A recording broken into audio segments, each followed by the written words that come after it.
Welcome to Jumpstart Your Joy. I'm your host, Paula Jenkins. I invite you to join me as we explore how inspiring people have chosen joy in their lives and what they have to share with us about how to jumpstart joy in the world.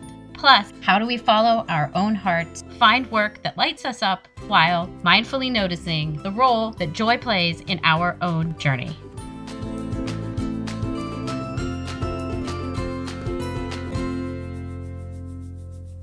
Welcome to episode 75. This is Paula Jenkins, the host of Jumpstart Your Joy. This week, I'm excited to welcome Alexis Donkin, who joins me to talk about the role of love as the foundation for the religions of Christianity, Judaism, and Islam.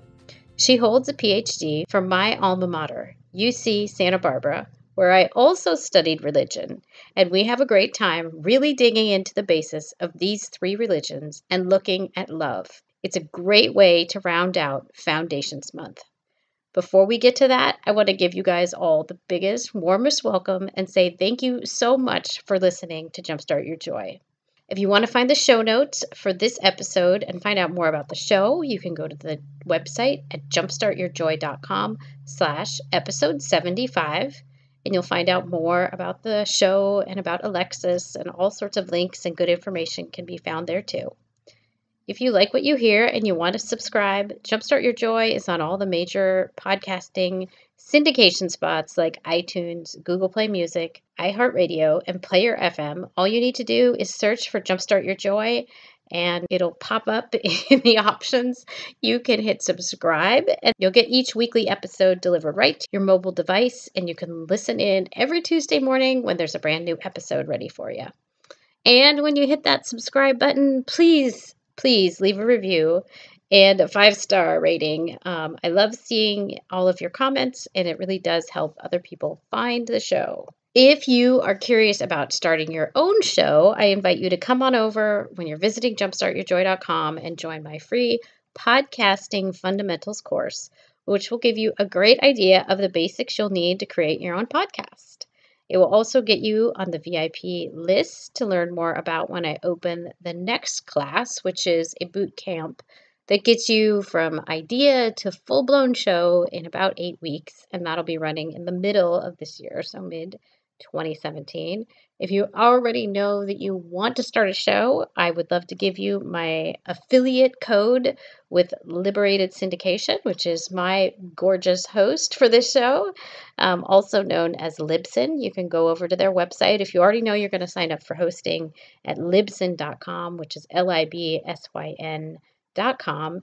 And when you're getting ready to check out, you'll get at least 1 free month of hosting. If you go early in the month, you'll get 2 free months basically of hosting by using the super duper code JOY, JOY, when you go to check out. So that's over at Liberated Syndication. I can't say enough good things about them. They really are wonderful. I have great support, and I love having my show hosted by them. So on to the show this week. Alexis Donkin and I met a few months ago, and we even recorded a previous interview that very sadly got eaten up by a software error.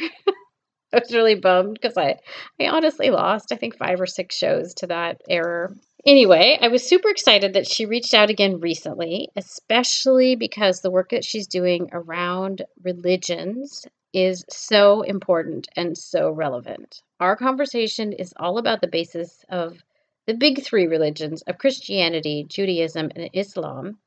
We talk about how all 3 of these religions have their roots in what Christianity calls the Old Testament, and how love is at the center of all 3, and that all 3 of them have these really deep and meaningful messages.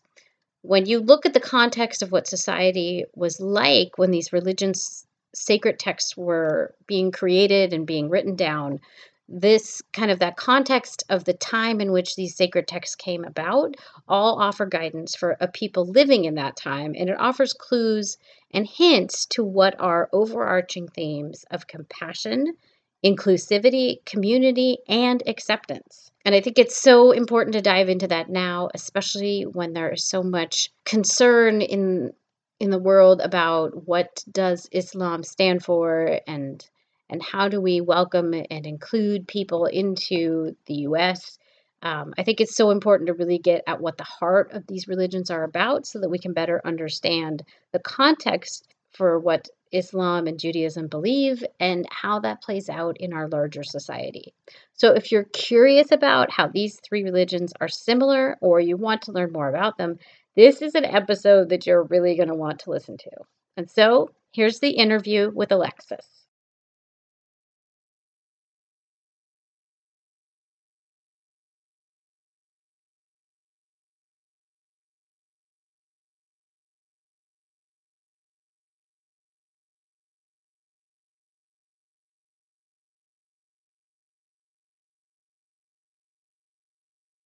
Welcome to the podcast. Today I have my friend Alexis Donkin to talk about religion and interfaith discussions, and I'm so glad you're here, Alexis. Welcome to the show. Thank you so much for having me. Well, it's a pleasure to have you. Would you kick it off by telling us about what you loved to do as a child and what were your earliest sparks of joy? I loved to imagine and really dive into the world. I tended to create art and create stories from a really young age and did that in a variety of different ways, from making pasta art of my meal as a toddler to making vast worlds in my room with pretty much anything I could, including rocks and blocks and all manner of things. I think my joy came from the creative, but also merging that with the natural, with the wonders of the world outside. I love how you just put that it was a merging of the creative and the natural. That seems full of wonder for both a child and anybody, like seeing both things and seeing the endless possibilities probably of both. Yes. And do you want to share what it is that you do now? Well, I'm a life coach and intuitive, and I help, I would say, spiritual creatives build lives based in unconditional love. And I do that through a variety of different ways, including classes and books and coaching, different ways to kind of help people base their daily lives, their intentional living in love. I love that. And I guess I should mention to everybody that Alexis and I actually had a previous conversation that was totally eaten by software that will not be mentioned. And so this is our second go, and I'm so excited to have this discussion because we both, Alexis and I, have a background in religious studies. And so while I don't necessarily talk about it that much on the show, that is truly like a first love, is the study of religion. And so after the incident, or just kind of the, what do we even want to call it? Like the nature of the world has shifted. So our common, perceptions seem to have shifted very quickly on us. So that there is a lot of talk about religion and religious groups, and especially in the U.S. if you're listening from elsewhere. And so I was really honored that Alexis reached back out and said, "No, now we got to talk about this now." So, so let's jump in. I mean, I don't know the best place to start other than you've done a lot of work around kind of interfaith dialogue and created an interfaith devotional. What is your take on what is happening, or what have you seen come up in the world? And I'll also say, and how can we either work with it or, work through it? Well, one of the problems that we have as a species, as people, is that we are often frightened by things that are different. And when something or someone is seen as different, it's easy to strip away their humanity and turn them into an object, turn them into a monster. And when someone ceases to be a person and turns into a monster, then we can do whatever we want with them. We can treat them however we would treat a monster. And you can imagine all of the things that you might do to a monster. Mm-hmm. And that is the antithesis of love. Yeah. It is the exact opposite of what we are called to be and do as human beings. If we're to realize our humanity, we need to see the humanity in other people and treat them as we would treat ourselves, the golden rule, right? Love others as you would love other people. You know, do not treat others as you would not treat yourself. It's all the same concept, and there's a reason why that's there. And it's actually in all of the major world religions. That rule is in all of them. Mm-hmm. We have to, as people, create situations and places and spaces where we can remove the monster and embrace the human. Yeah. So how do we do that? Well, we need to do that by just starting out and extending our hands as friends and curious neighbors. No, I mean, it's not that complicated, but when you're blinded by fear, it really makes it hard. And so we have to learn how to let go of the fear and see other people as people. Yes. And then once other people are people, it becomes really hard to say, oh, no, you can't come into our country, or, oh, no, we can torture you. And no. You can't do those things anymore because suddenly that person is just like you. Right. Yeah. I mean, I think we'll stay or steer clear as far as we can from the political side of it. But it seems like, I don't know, it seems like stereotypes are kind of running the show here. And like you mentioned, I love that you said that, you know, the major texts all teach very similar things. And it's very interesting, you know, having any study of religion as a background to see how, I want to say it's actually the media maybe likes to go after the more dogmatic and more out there type interpretations of the texts. Yeah. Because really, if we get at the heart of it, I mean, yes, there's a lot of rules in the Christian religion. The Old Testament is heavy on law, as we know. But then the real message, or the message shifts drastically, at least for the Christian religion, into one of love. Because, I mean, we could get into the faith statements around that, but in my own opinion, it seems that God saw, okay, these laws aren't working for these people, so I'm going to send someone to show them what I mean. And I'm doing that out of love. This person's not coming for rules. This person is coming to show love. And that's it.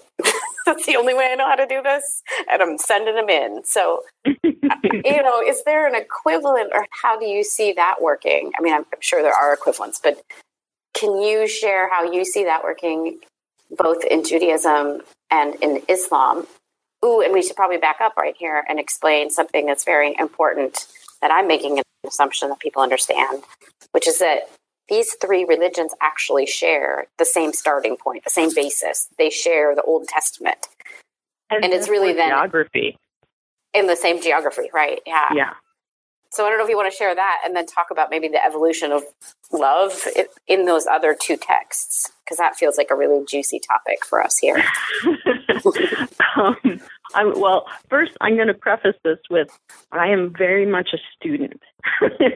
Yes. And I should say that if someone wanted to learn more in depth about any faith, they need to go to someone who is a scholar, or, you know, a rabbi, or an imam, or a pundit, whatever faith you're curious about. It's really important to talk with someone who knows a lot about this, because these people devote their lives to it. So I'm going to give you the layman's experience of it Yeah. from someone who is outside of those faiths.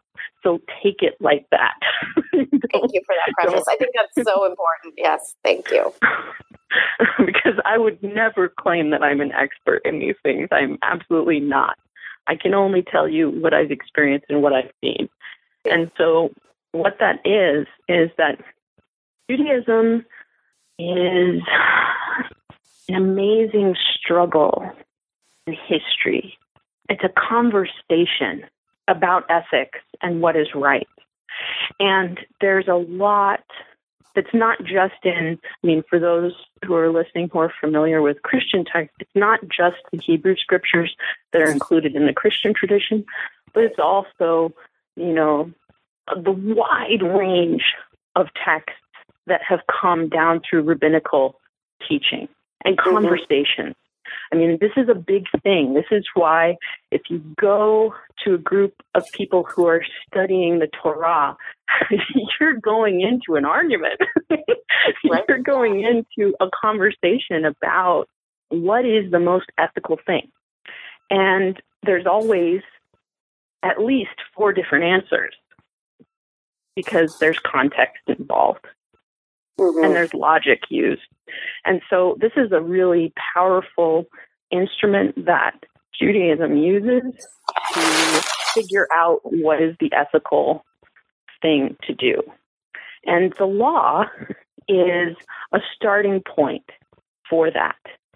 The law of God is a starting point. And those laws are based fundamentally, I think my rabbi friends would say, the law is based in love.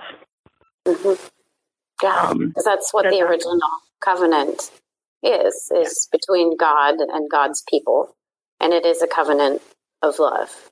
But then how do we as humans operate on this planet and treat each other well? In my understanding, that is where then the laws and the Torah starts to come into play. Because we weren't playing so nice.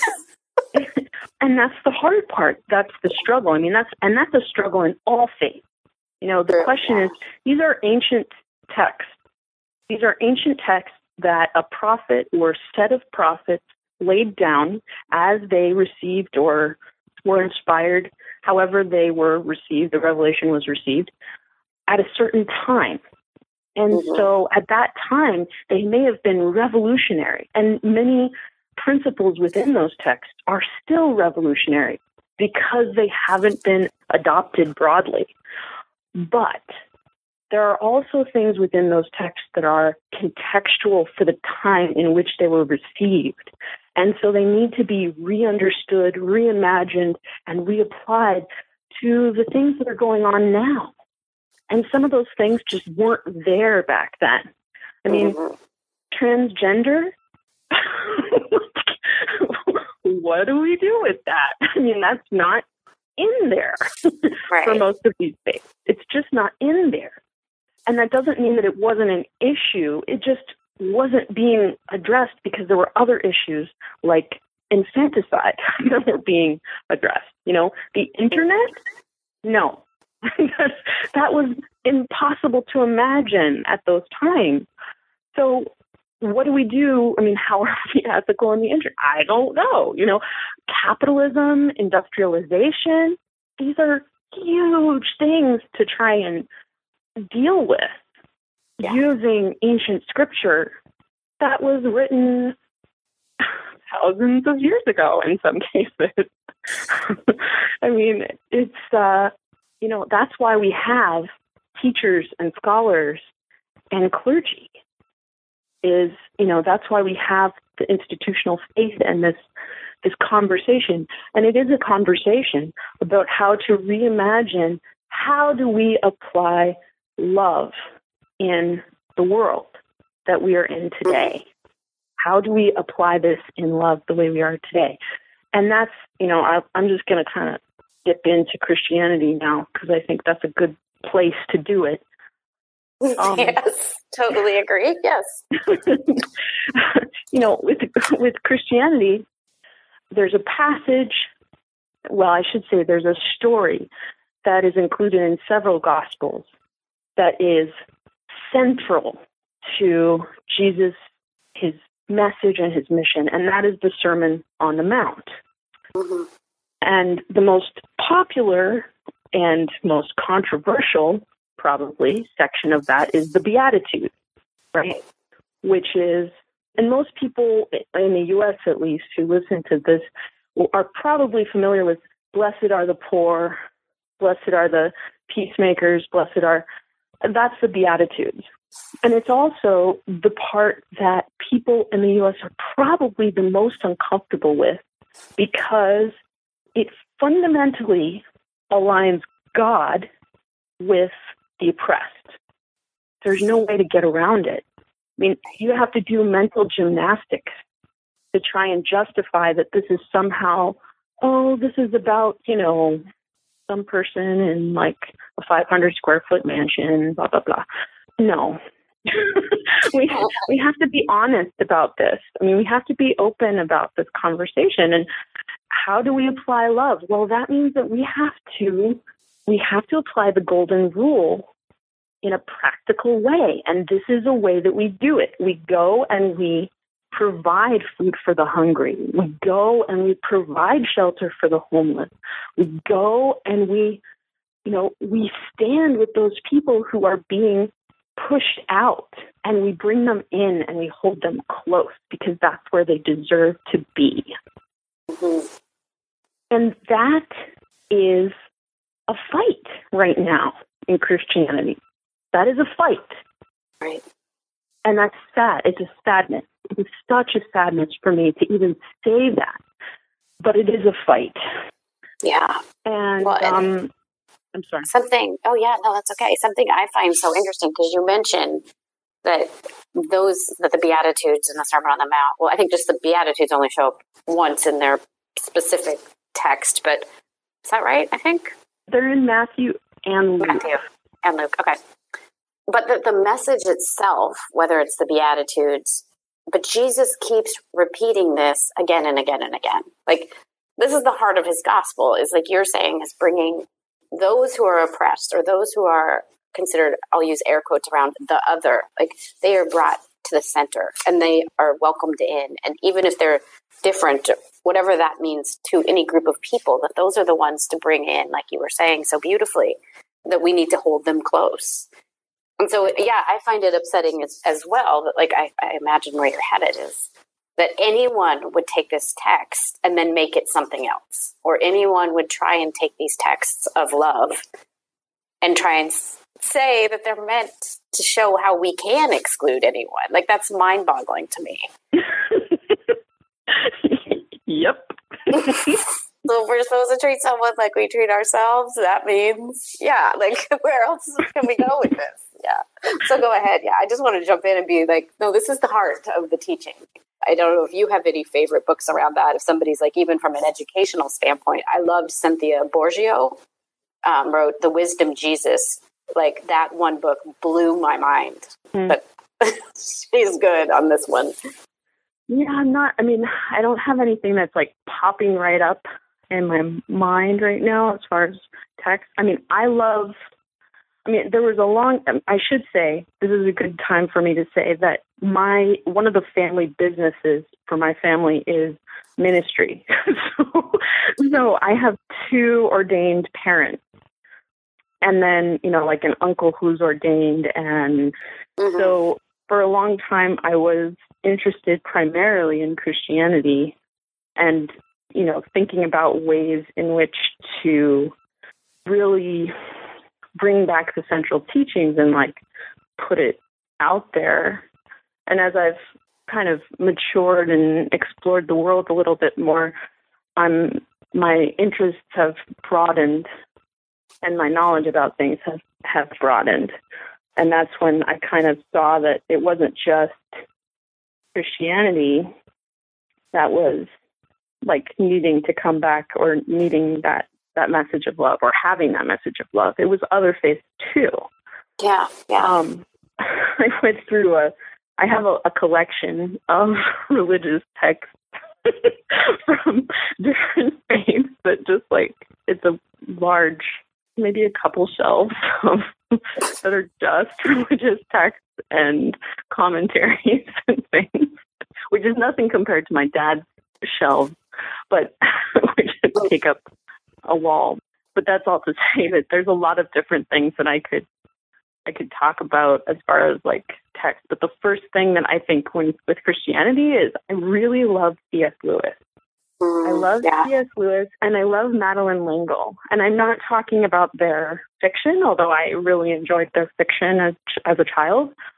I'm talking about their discussions on faith and art.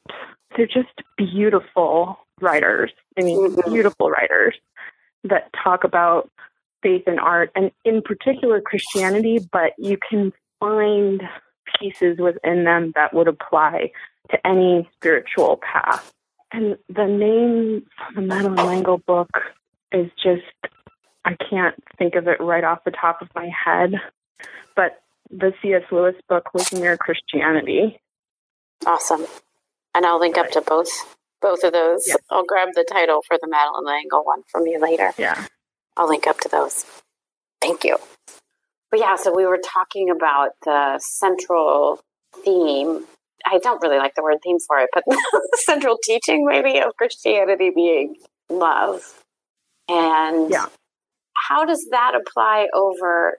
Should we jump into Islam now and maybe give a little lay of the land? Because I feel like of the, and I'll call them big three, because at least in my religious studies background, that wasn't an uncommon term for the Judaism, Christianity, and Islam. So maybe let's give a little groundwork even, because I feel like that one is, when we talk about Islam, that one feels like it's the one that's least understood, especially amongst the Western hemisphere, even like at least North America. Like we just don't get it. Well, yeah. I mean, so what is some of the vocab around it? When somebody says, let's talk about like Islam and Muslim, like what are those two words? I mean, I know, but let's just define it for people so they have the lay of the land. I mean, a Muslim is a person that has chosen, because it's a choice. I mean, you can be born into it, but it's also like you have to declare that you're following the teachings of the Quran and God's law. I mean, God's intended lessons and principles in the world. I mean, that's one thing. The other thing is that I actually think that Islam and Judaism are like really close brothers. So true. In fact, I think they're closer to one another than they are to Christianity, because both of them it's a total life thing. You have a way of moving through the world that is very specific, and you have, you have some things that you eat, some things that you don't. You have times and places where you pray. You pray at certain times. It brings a sacredness to every part of life that Christianity doesn't have in its current incarnation. And so I really value that, actually, the commitment that my Muslim friends have to their faith and how they really live their faith in a very tangible, clear way. And their commitment is visible in how they live their faith. And one of the things that, it gets glossed over because people, I mean, you have to think, and again, I'm not an expert. I'm not, you want to learn more about this, you really need to talk to somebody who's an Islamic scholar. But from my experience with learning from Islamic scholars and and from reading texts and speaking with my Muslim friends and studying this, what I can say is that, the Quran was a revelation. I mean, that's central to the faith, is that the Quranic text is a revelation from God, received by the Prophet Muhammad, and then written down and spread throughout the Arabic world. That was the thing. And many of the things in the Quran are reflections of the culture at the time, the situation that was going on at the time. And so the reason why I say you talk to an Islamic scholar or an imam is that their job is to help reinterpret how the principles that guided those choices in the Quran would affect the Islamic community today. And some of them don't, some of the things in the Quran, they apply to situations that don't exist today. They applied to the Arabic world at that time. But the guiding principles can be taken out of those and applied to the present. And this goes for any faith, every religious text, all of that stuff, you have to understand that it comes with a cultural lens. It comes with a history. It comes with a language. It comes with all of those things that shape and create a certain context. And so in order to understand the text, we have to understand what's going on around that. We have to understand how the language is different. We have to understand, the problems that those people were facing at that time. And then we have to say, okay, in that context, what message was received by those people when they read this, when they heard this?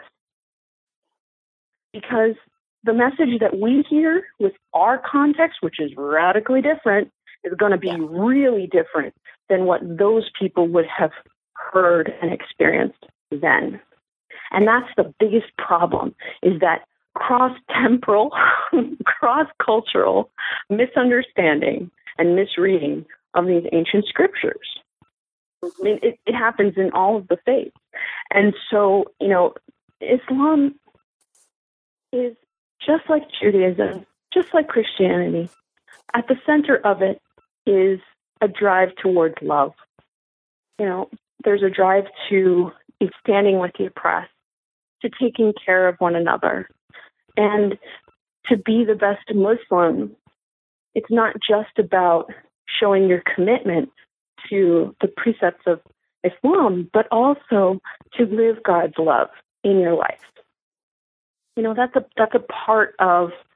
central part of the faith. And so when we look at extremist groups, well, we can't say that they're practicing Islam, because they're not. Just like we can't say that extremists of anybody is practicing their faith, because they're not. They're taking the rules, not the principles, but the rules, and twisting them to under and motivated by fear and anger. And those are terrible things to use as motivation. And they're the antithesis of the divine. So, I don't know how much, if you don't think about these things in a little bit more detail and a little bit about how, if I was getting a divinely inspired text right now, it's going to look different. Right.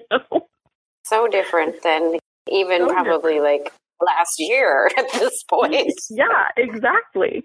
Yeah.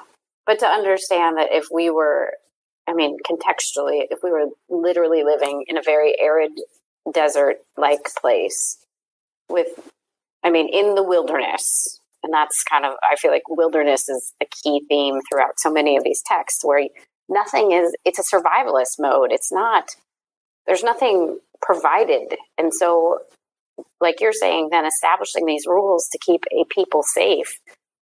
It does get severe because the landscape is severe and the things they're facing could be severe. And so some of it sounds harsh and strange to us now, but it's like you're saying, when the principles are that we're serving God, and that means doing certain things to protect each other and love each other. It seems different to us now, but it's contextual. And then very interesting that people will pull out and, as a scholar may say, proof text things to try and say that what they're claiming for this extremist group is true and valid, when in fact it's taking the things out of context and just appropriating it for their own, often not so pure intentions. I'm not trying to really bully anyone, of course, here, but It just seems that lots of times things are taken so far out of context only to be used to further a cause that doesn't have anything but, like you're saying, fear and hate and anger at the core of it. Yeah. And I love that. I mean, I don't love it, but it's interesting that then this ties back to what you were saying is then if we're in a space or a pattern that's filled of fear, then this whole thing starts to cycle through, where it's that we are quick to look for whoever is the other. And then, like you said early on, do we make a monster of them? And then that makes it so that we could collectively push them, sadly, further out, like whoever that other is. Yeah. It's very profound and upsetting, as you also said. How do you see, like, what's the answer? I mean, I think in my heart, I probably know what the answer is, but how do we solve or cure or at least start to chip away at this cultural kind of bias or misunderstanding? Well, I actually spent my academic time more or less studying that. And the conclusion that I came to was that we need more exposure. Mm-hmm. We need more education. We need to go out and learn about this stuff, and then we need to make friends. And we need to say, okay, this fear is here about this difference or whatever it is, because it may not have to do with this difference. It's just the difference provides a space where we can create a scapegoat, which is not the same as being afraid of the difference. But, creating those friendships, creating spaces for education and for exposure. And honestly, this is going to sound a little bit strange, but I think mothers have a real place in this.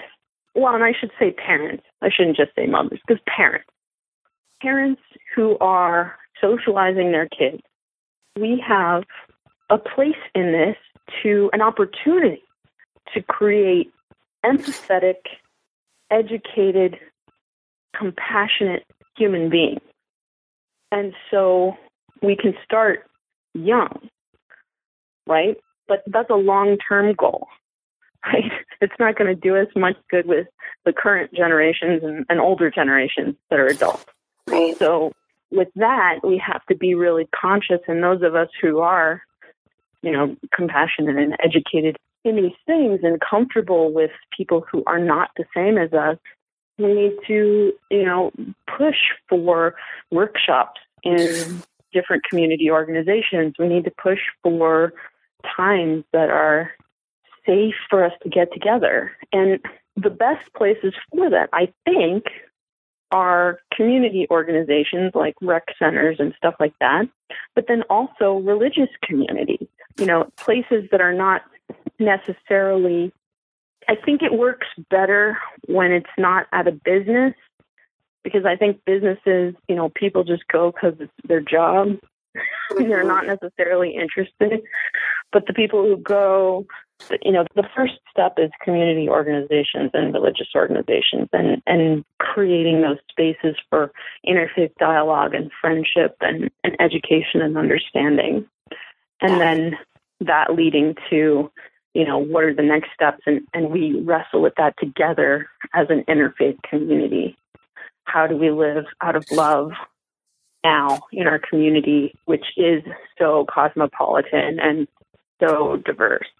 Yeah, and as you're saying that, it strikes me so strongly. So for listeners, Alexis and I both, although we didn't know each other at the time, we both went to UC Santa Barbara and studied religion there. So big shout out. If you're looking for a good religious studies program, I think it was top notch.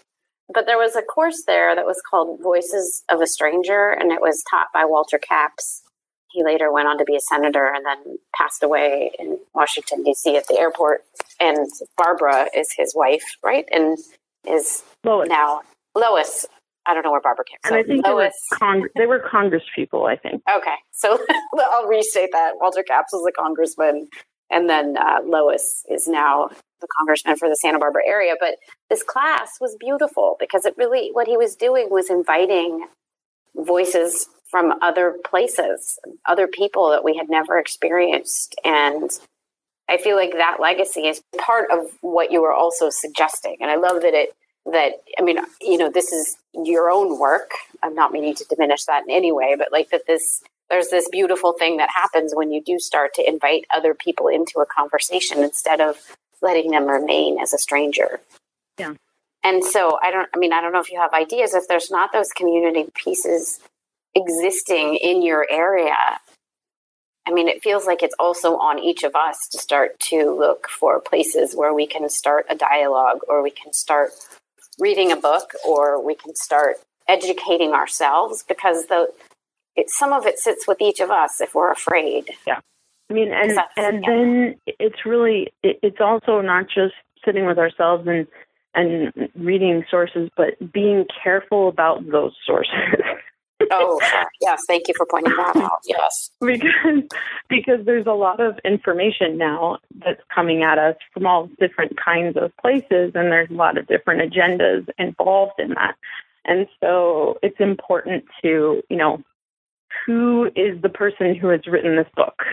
Who is the person who is publishing this blog or whatever? Those kinds of things are really important if you're looking to educate yourself, because you want to make sure that you're getting the right information. Mm-hmm. And I think what you just said about, reading a book is a great idea. I mean, having a book club, having a small get together where you do like potlucks or something. I mean, just in your home, because it doesn't have to be like a big fancy thing. It can just be like 5 friends who get together and talk about the content of this book. And then if you want to invite someone who is an expert, you can bet that right now they are more than happy to come and talk with you. They're more than happy to answer questions. Like, I think that extending your hand and getting out of our comfort zone a little bit to find out this stuff, I mean, people will be grateful to have these conversations. So if you're curious and if you don't know, where to go, like start at the university or the college that's nearby. Go to, if there's a mosque or a synagogue, you can go and be like, hey, I really want to learn about you. And people love to talk about themselves. People love to talk about this stuff. So it's great. I mean, it'll be fun, I mean, sponsor like an Eid dinner. That is so fun. And you get to try all different kinds of food from all different places, because we're not just talking about like Saudi Arabia here. We're talking about a huge group of people coming from all over the world and who are Muslim. So you get to have lots of really delicious food. We did that at my college in central Pennsylvania, of all places. The cultural clubs there were really strong. They had a lot of clout. And so we would have an Eid celebration every year. And it was so fun. So, something like that. I mean, if you want to have like, I mean, I don't know if the Jewish community would be open to doing this, because it is a sacred thing, but to have a Seder, I mean, to show people and have them experience this contemplative, very thoughtful and spiritual experience over food. I mean, most people can get with that, there's food involved. Yes. So there. So, well, and it's so interesting that each of these 3 religions that we've talked about too, like food and celebration is as central as, anything else. Like, it's really I think there's something beautiful about each of them, that there are very sacred and special things that happen over a meal and over the communion, as it may be called, that like the community and the communion are really hand in hand and a part of the sharing. And so it's interesting too that then when we fall into the fear, that isolates. And so when the religions themselves are kind of advocating for us to be together and share and share experiences, I think I love that you brought up the meal, because I think that is so special and important in each of them as well. It is. I mean, and there's so many opportunities. I mean, like, we've talked a lot about the people of the book, which is those three religions, but it's also present in other faiths too. I mean, you know, this is, once you start to understand the differences and similarities in one group, then it starts to be clear that, hey, this might be a thing somewhere else too. So, you know, you can start to look at like Sikhism and the Langar Hall, which right now is actually like kind of a big deal with the Oroville Dam. The Sikh community was like being a real witness to people and just providing safe space to eat. And by the way, if there's a Sikh temple near you, you should really go and get a meal. They have a place where anyone can go and eat. And you can just eat really great Punjabi food. And it's so great. People are so nice. I mean, you know, but when we start to think like, oh gosh, you know, these people, they're different. They don't believe in the same stuff. Well, if you don't know, if you haven't spent any time exploring it, maybe they do actually believe in some of the same stuff. The principles are the same. I mean, we talked a lot about that, like food. I mean, practical things like food are central to the experience. Celebrations are central to the experience. Scripture is central to the experience. Prayer, love, you know, family, connection and community. All of these things are such big deals. And it's not just one faith. It's all of them, which tells me one thing. That's humanity. That's what it is to be human, is to have these pieces in play. So you can always count on the human being present. And, I love it. Yes. I mean, if you take nothing else from this conversation, from this podcast thing, I mean, the human will be present. And that is the universal. And so all the other stuff, you get confused about it, it's no big deal. Because in the end, you still have the human. And we can all get behind that. Because that's us. That's me. That's you. It's us. Yeah. I love it, Alexis. Well, would you, I mean, I hate to cut this off because, yes, like, I think the two of us could go on for days and we could. Totally divided by this. So we may have to have a part two at some point because I love talking about this stuff. And yes, I think we are of such a similar like ilk on many of the thoughts. So I know you're offering a new class that also would help dive into this. Do you want to share a little bit more about that before we get into the last two questions? Yes. Well, I have a world religion curriculum, which is called 6 Degrees of Separation, a curriculum on world religion. And you can actually buy the curriculum if you want to teach it. It has all of the stuff in it that you can do. I am going to start teaching that class in Santa Barbara County. So if you happen to be in Santa Barbara during the Lenten season, you could drop by. But if you're not, I am willing to we could do Skype classes if that's something that people are interested in. Or, of course, I can always come and lead a workshop on this kind of thing, which I do have a workshop that I offer as part of that. And then also, I should say, this is something that you can do really easily. There's the Interfaith Devotional, which is 6 Degrees of Separation, 42 Days Through Faith. And that's something that it's 6 weeks. It includes a theme for each week and scripture from, I would say, the big six, which are Judaism, Christianity, Islam, Sikhism, Hinduism, and Buddhism.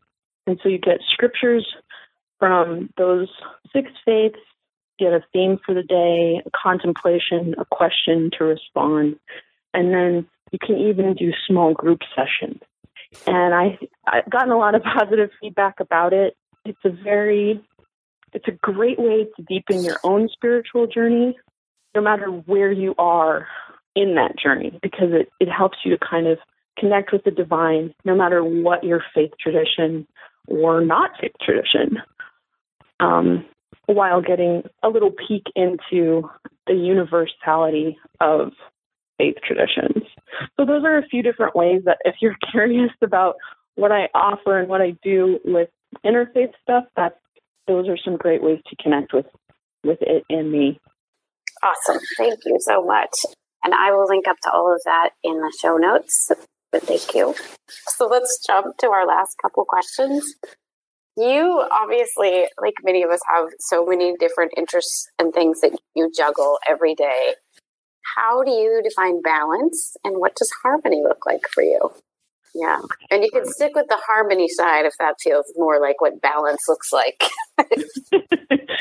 I actually have a bullet journal. And this is a practice that I started this year. So I have my monthly habit tracker, and then I also have daily things that I write down. So I have like tasks that I need to do. And then I also include one thing that makes me feel loved or loving, one thing that gave me joy, and one thing that makes me feel abundant. So every day I spend a little time thinking about what that one thing is, and that's how I end my day. And that has really highlighted the wonderful things in my life and helped me to bring more wonderful things into my life. And so I've gotten to a place where I pay attention to, like, have I done everything in my bullet journal that I wanted to do? No, yes, maybe. And then, like, okay, like, I'll go back and try get something done if I can, and if not, then no big deal, and move it to the next day. And then I also, I'm thinking like, oh, wow, what was the thing that made me feel loved the most? I mean, it's nice when you have a problem figuring out what that is because you have so many. So that has definitely helped me to find balance with myself and be more fully present in what I'm doing from moment to moment. I love that practice of writing down those things. That sounds like it would just be really kind of a lovely way to end a day and feel like closure, but also, I don't know, like a deep contentedness over the day. And I wonder if you may have already just provided this answer, but I'll get into the last question. What are 3 ways that you can think of to jumpstart joy in your life, in the world, or in other people's lives? To jumpstart joy in my life, the world, and other people's lives. This is something that I think is central to just living. And it can be kind of an answer for all 3. And that is to approach life with the highest good in mind. What will bring about the highest good for all involved? And that will, when you take a breath and kind of think about that and let it sit with you as like the intention for your day, I want to bring about the highest good for all involved. You're going to get more joy, you're going to get more love, you're going to get more abundance, you're going to get more wealth and wellness, you're going to get all of the good stuff because you're thinking about what's good for everyone. And I'm not just saying like other people, that includes you too. Like it's a whole package. So what is the highest good for everyone involved?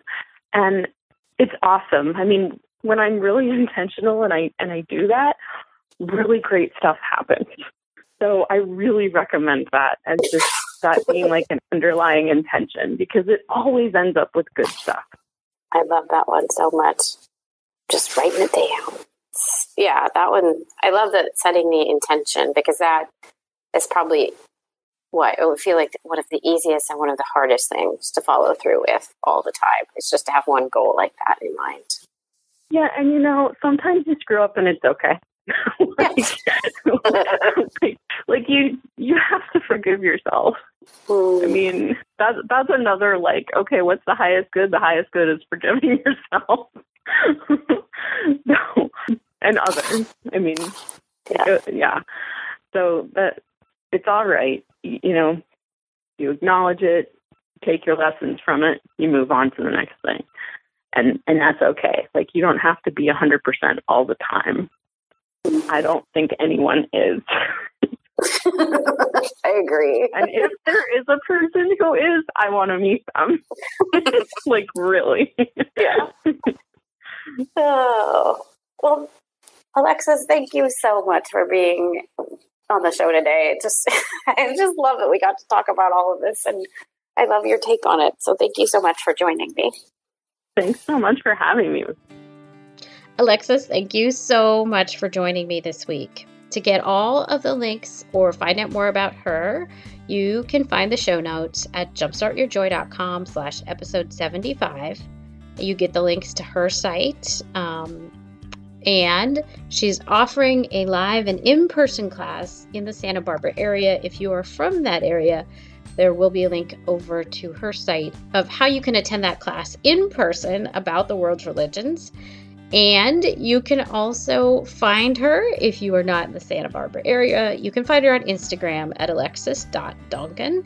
And please let her know that you found her here on Jumpstart Your Joy.